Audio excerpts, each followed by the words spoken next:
Hello, everybody, and welcome back to the Business Dad YouTube channel.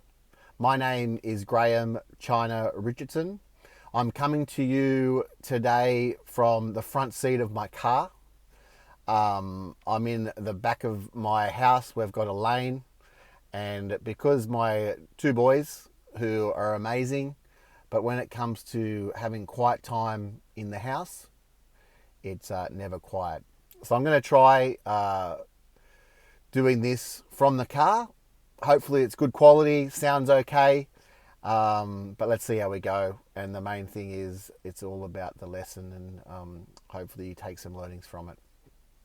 Because that's what the Business Dad YouTube channel is all about. It's about my journey, my challenges, my losses, my successes, my wins, but most importantly, the lessons that I'm always continuing to learn and the lessons I've learned along the way.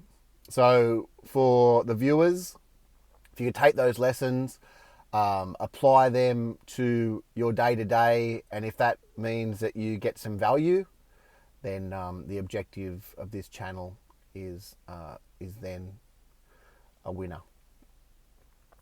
So, talking today about something that's really quite close to my heart and fairly deep. It's about self-esteem and self-worth. And my sister is a psychologist, and I will say straight up, I am not a psychologist. But this is what I'm sharing today is all about life experiences, and what I'm calling today's show or presentation is You Are Okay. Let me take you back to, it was July of 2008. I was sitting in an Eastern Sydney boardroom. About 30 board members and senior executives of Fitness First Australia were coming together to deliver our quarterly presentation and our meeting. Recently, at that stage, Fitness First had just appointed a new CEO. And this was the first time that most of the group were going to meet him. So we were each asked to give a 15 or 20-minute presentation about our particular state, what was working, what were some of the challenges, and what was the plan moving forward. It's something I delivered many, many times before. This was a little bit different because in my mind, this new CEO, I had to impress. I was going to be judged. This is all the things that were going on in my mind. So as I sat there, my time to get up and present getting closer, my heart started beating. First of all, I could feel it just beating a little bit quicker than usual. Till finally, it was absolutely jumping out of my chest. When they called me up to start my presentation, I literally thought that, my tie, my shirt, my suit jacket, my suit jacket must have been jumping off my shoulders, and literally my shirt, my heart would have been almost falling out. I did the presentation. It went for 20 minutes. I don't know what I said or have any recollection actually about how it went. But it was a constant state of fear and anxiety and stress. As I sat down, I looked at my mate who was next to me, Ian, who was the state manager at that stage of Victoria, and I just shook my head.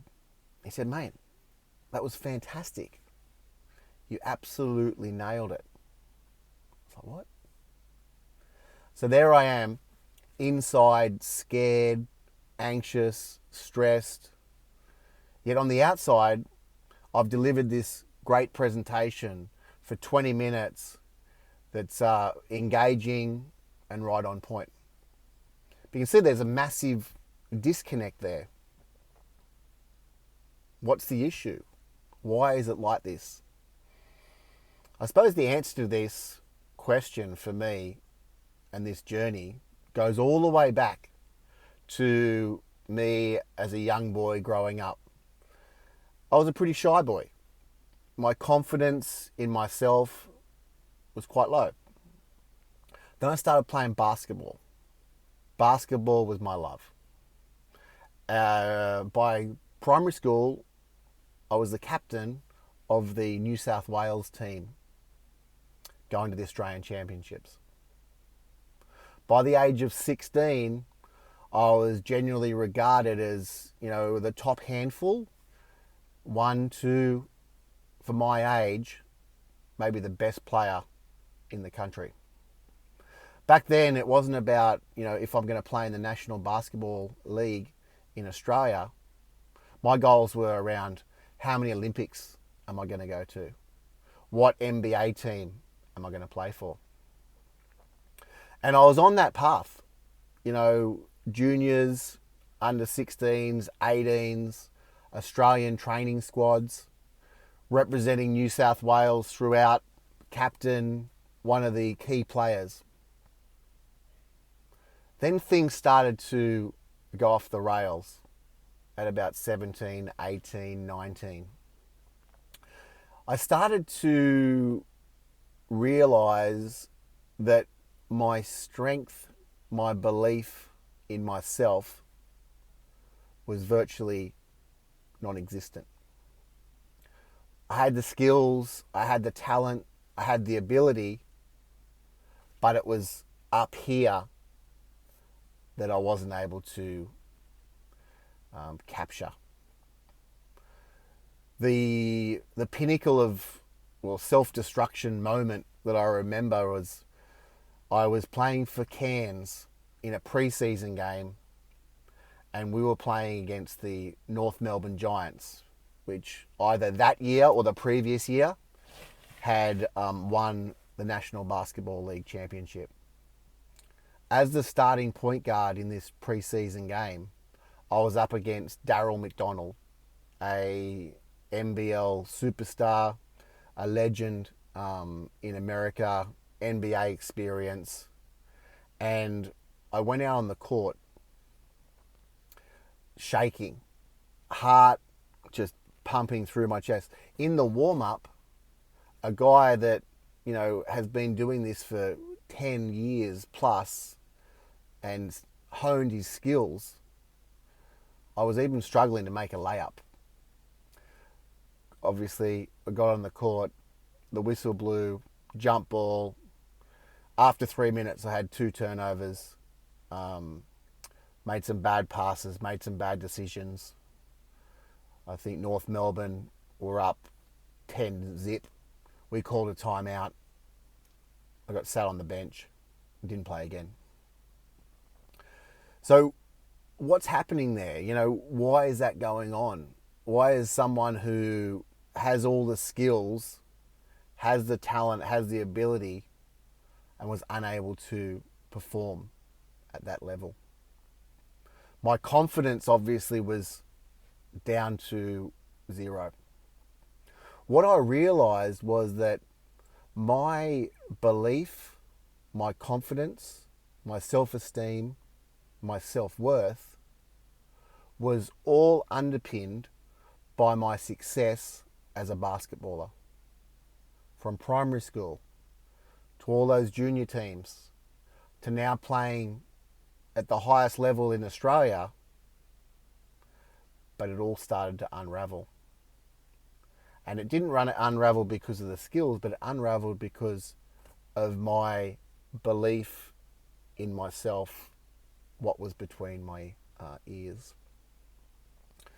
So that journey of just being so small and being insignificant at that age really hurt.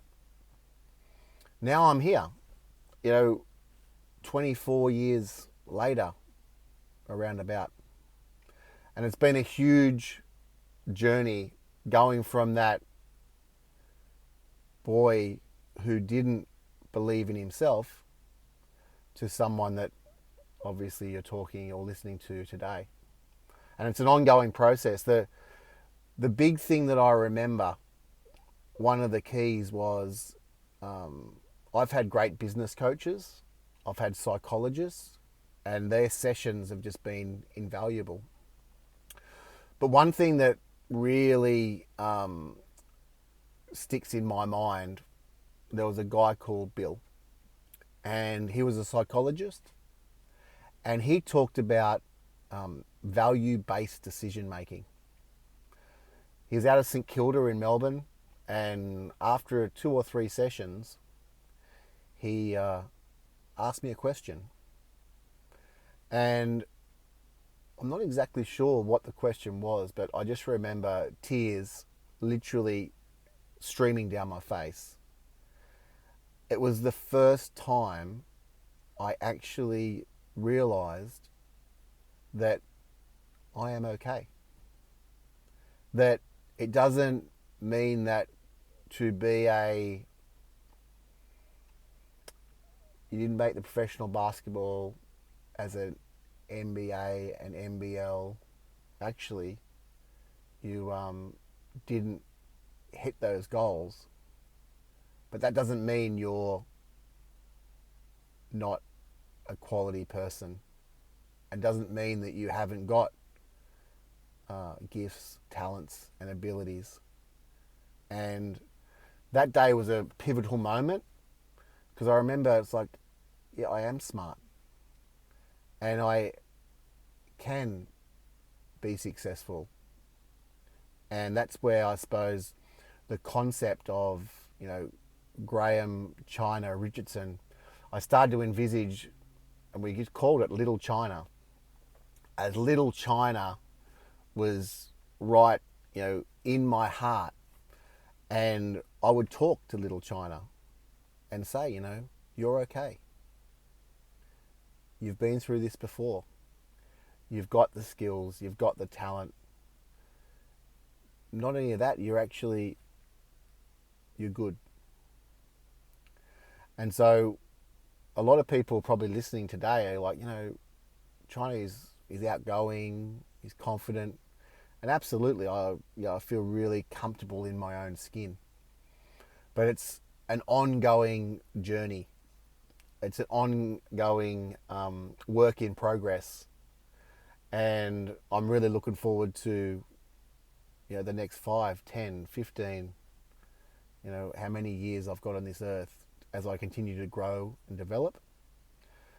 But for those people listening today, if you're in that situation where you placed your self-esteem, your self-worth, on your job, or as you were growing up, you were always the smartest in the room, and then you get out in the wild world and you think there's a whole lot of bunch smarter people than me, or you're the best looking person at school, and then you get out in the wide world and okay, there's people that are better looking than me.